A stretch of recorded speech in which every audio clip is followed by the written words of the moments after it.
Eles são aqueles que usam as ovelhas como capital.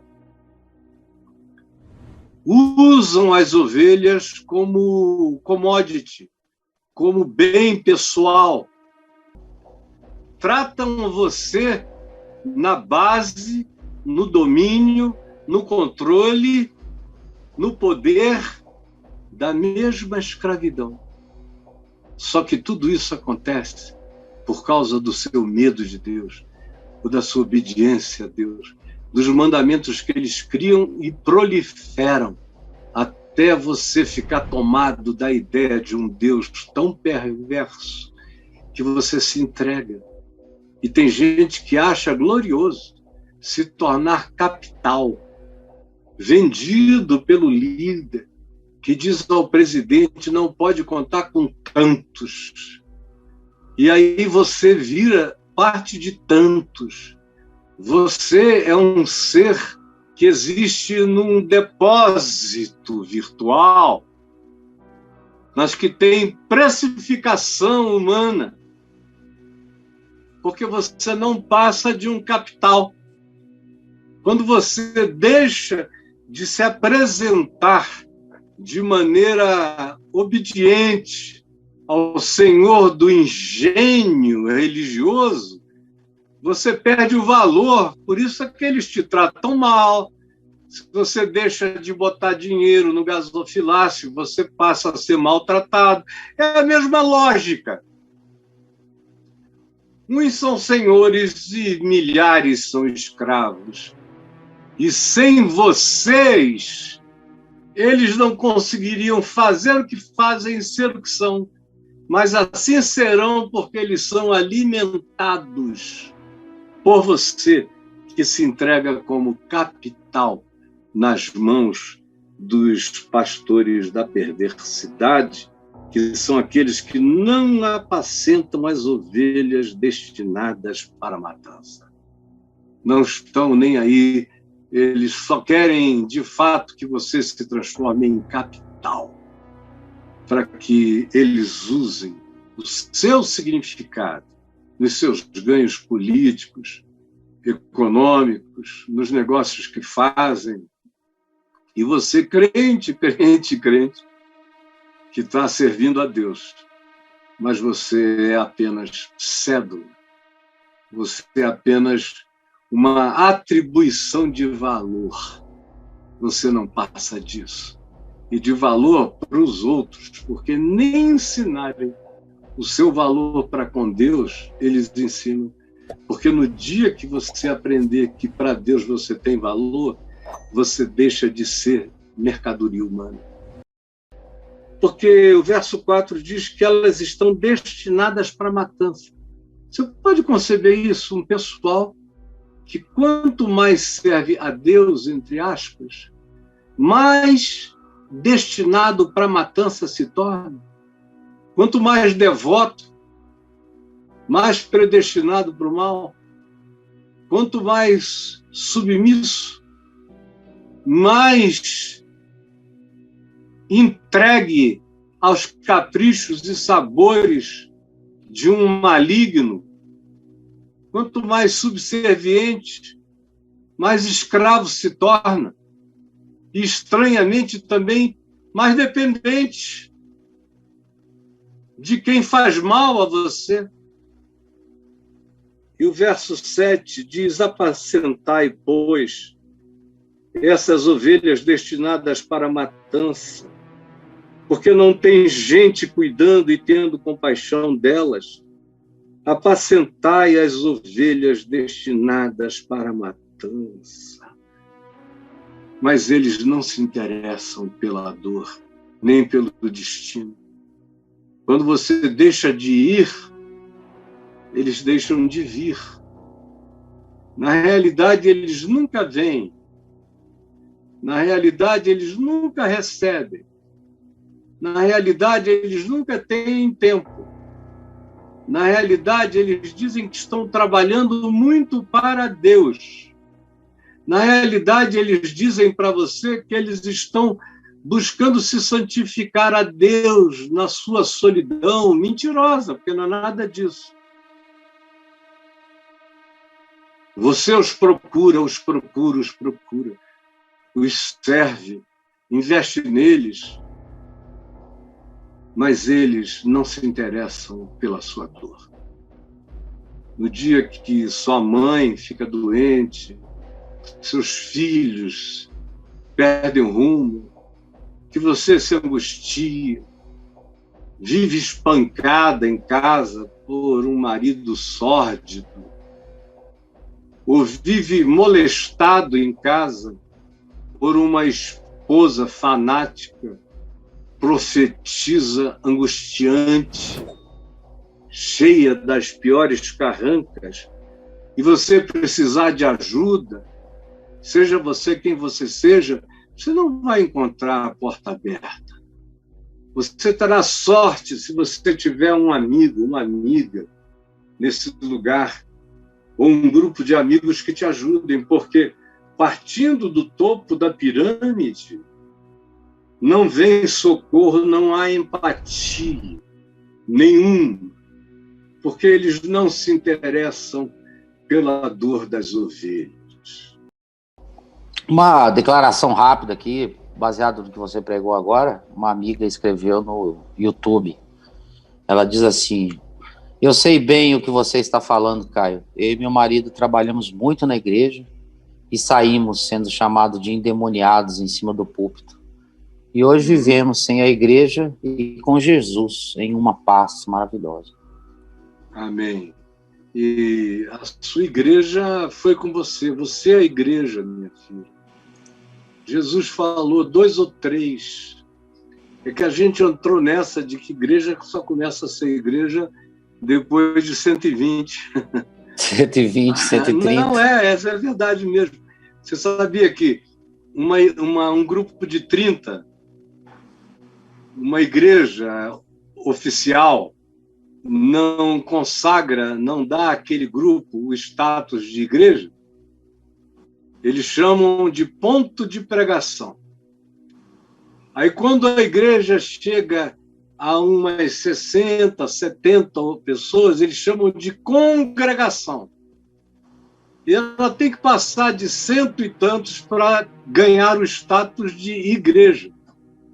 Que isso, é assim, cara? Na Assembleia de Deus, é assim na Igreja Presbiteriana, era assim nas igrejas batistas, era assim na maioria das igrejas históricas, meu irmão. Então, você às vezes ouviu o cara dizer: eu estou doido para fazer a minha igreja ser considerada igreja, mas eu tenho que passar dos 100 e tantos para o meu presbitério deixar de me atribuir apenas o papel de uma congregação. Essa desgraça que tem só a ver com religião, com números humanos, com tradição e com cultura religiosa, é o que cria essa sensação de desigrejamento. Eu já falei muitas vezes aqui, eu estou falando sobre os desigrejados faz 20 anos. Não é de agora, não. Há muitos anos. Quando eu comecei o caminho da graça, lá em Copacabana, no Posto 6, onde era um café e uma editora, um lugar muito interessante, comecei aquele grupo para os que não tinham igreja, para os desigrejados, há 20 e tantos anos, há quase 22 anos. Então, desigrejado não é nada novo para mim. E meu ministério tem sido a vida inteira acolher, especialmente nos últimos 23 anos, abraçar esses que foram postos para fora.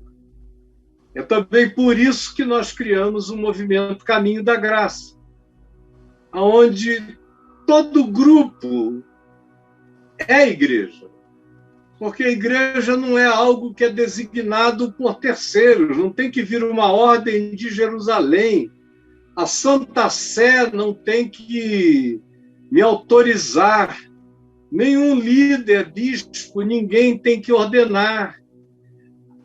O que Jesus estava falando era de que se houvesse amor e perdão, qualquer 2, qualquer 3, qualquer 4 reunidos ele ali estaria entre eles. Eu tenho dito a vida inteira.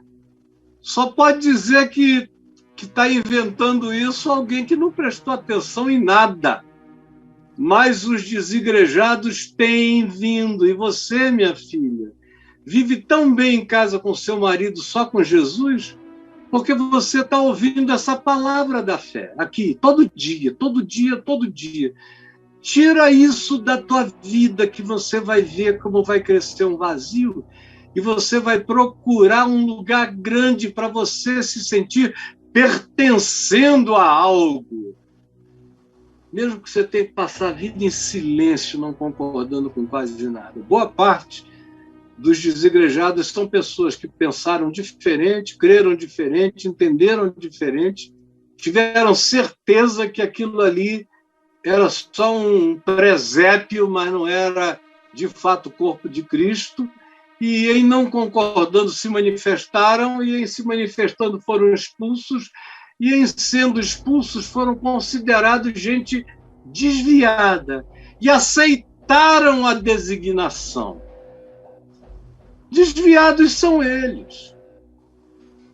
Eu deixei a igreja evangélica em 1998 com uma declaração: estou deixando de ser da igreja evangélica para poder ser evangélico.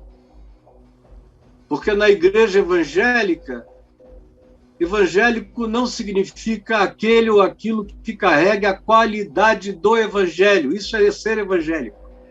Na igreja evangélica, ser evangélico é pertencer àquela torcida organizada, fanatizada e enlouquecida, como aconteceu com quase 95% dos que estão aí, ou 90%. É uma coisa impressionante.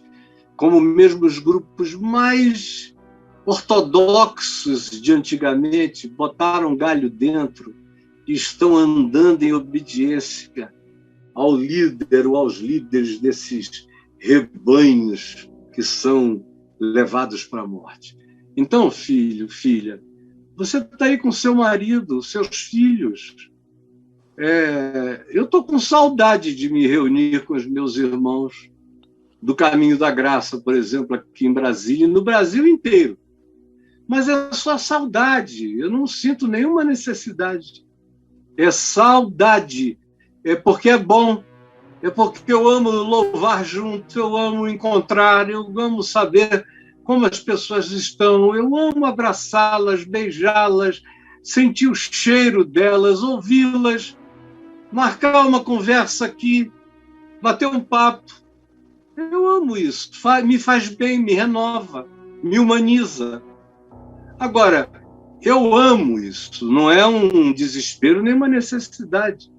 Eu estou aqui há 2 anos com a minha família praticamente, sem sentir falta de igreja, porque nós somos igreja. A gente é igreja, eu durmo numa igreja. Eu durmo num altar com a Adriana. Minha mesa é uma ceia do Senhor. A comunhão dos meus filhos, da família e dos netos e dos agregados é uma comunhão eclesiástica. Livre, espontânea. Outro dia tivemos uma reunião aqui com uns 20, mais ou menos, num círculo, só família. Aí a minha neta Helena levantou e deu uma palavra. A partir de uma música, ela disse que aquela música, como aquela música a tinha salvado quando ela era menina de 7, 8, 9 anos. E ela deu aquele testemunho lindo e todos começaram a ficar emocionados. Aí ela perguntou se o meu neto Mateus, primo dela, sentado ao lado, não queria dizer alguma coisa. Ele falou: eu tenho uma música aqui também, essa música que eu gosto muito e que, quando toca, me faz bem ao coração. E nenhuma delas era música evangélica. E aí alguém perguntou: mas como é que você interpreta essa música? E ele falou, e era perfeito. E tinha a ver com o evangelho. Aí cada um foi falando, no fim estava todo mundo emocionado. Aí eu contei a minha história com a Adriana, como foi que eu comecei a sonhar com ela, 9 meses antes de conhecê-la, e fui. Depois estava todo mundo naquele show. Que culto maravilhoso, que celebração. Então você é a igreja. Aonde eu chegou a igreja, entendeu? Eles podem querer dizer o que queiram a meu respeito, mas eu sou corpo de Cristo, eu sou membro desse corpo. Nesse corpo eu tenho dom, tenho graça, tenho profecia, tenho pés, tenho mãos, tenho olfato, tenho visão, tenho audição, tenho boca para falar, tenho mensagem a entregar e tenho vida a doar. Isso é uma existência igreja. E eu encontro milhares de irmãos. Ontem mesmo eu estava aqui conversando com um homem de 57 anos, simpaticíssimo. E ele é filho de uma grande personalidade musical do país, desde a minha adolescência. E todo mundo conhece o pai dele. Ele estava ali conversando comigo sobre uma angústia familiar antiga, não com o pai, que parece ser uma pessoa muito boa na relação com ele, com os filhos e com todos, mas ele foi falando, eu fui me apiedando e ouvindo o que ele falou. Nenhuma vez ele falou de Deus ou de Jesus, mas tudo que ele disse que ele queria fazer como solução para o problema dele partia da boca de alguém que tinha que conhecer Deus e Jesus no coração, mesmo que sem nome, porque tudo que ele disse era evangelho, era bondade, era amor, era compaixão, era misericórdia, era justiça, era generosidade sem fim, que vem sendo explorada por gente ruim. E ontem eu estava tentando ajudá-lo a não cair no bondadismo, explicando a diferença entre bondade de um lado e bondadismo, que é a bondade adoecida e manipulada do outro. É só olhar aí no portal Caio Fábio que você entende. Então, filha, você é a igreja, vocês todos que estão me ouvindo, entrem aí no meu portal também e procurem o que fazer para iniciar reuniões singelas do Evangelho. Acho que é isso. Reuniões singelas do Evangelho. Se você escrever isso, você vai encontrar uma fala me explicando o que pode acontecer na sua casa. Por exemplo, eu estou construindo uma casa com o dinheiro que irmãos e irmãs aqui, queridos, amigos, amados, alguns eu conheço, outros eu não conheço, que só depositam, que adquirem o tijolinho lá do meu box dos 9 cursos para ajudar a subir a casa.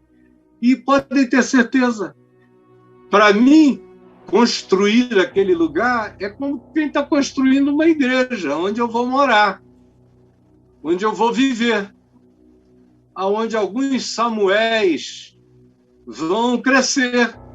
Como aqui na minha casa, tem Samuel crescendo, tem tanta gente boa, virando gente boa, madura, adulta, no discipulado da família, todo mundo em paz. E aquela casa lá, aquele lugar que a gente já chamou de Quinta das Fontes, porque é um lugar de onde muitas águas vão proceder, literal e espiritualmente, será a minha igreja. Milhões de pessoas serão alcançadas a partir do que eu falei e farei lá, como milhões de pessoas são alcançadas com o que eu faço aqui.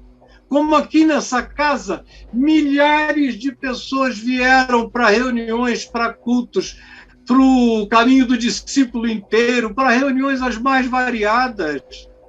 Tanta coisa linda a partir da minha casa.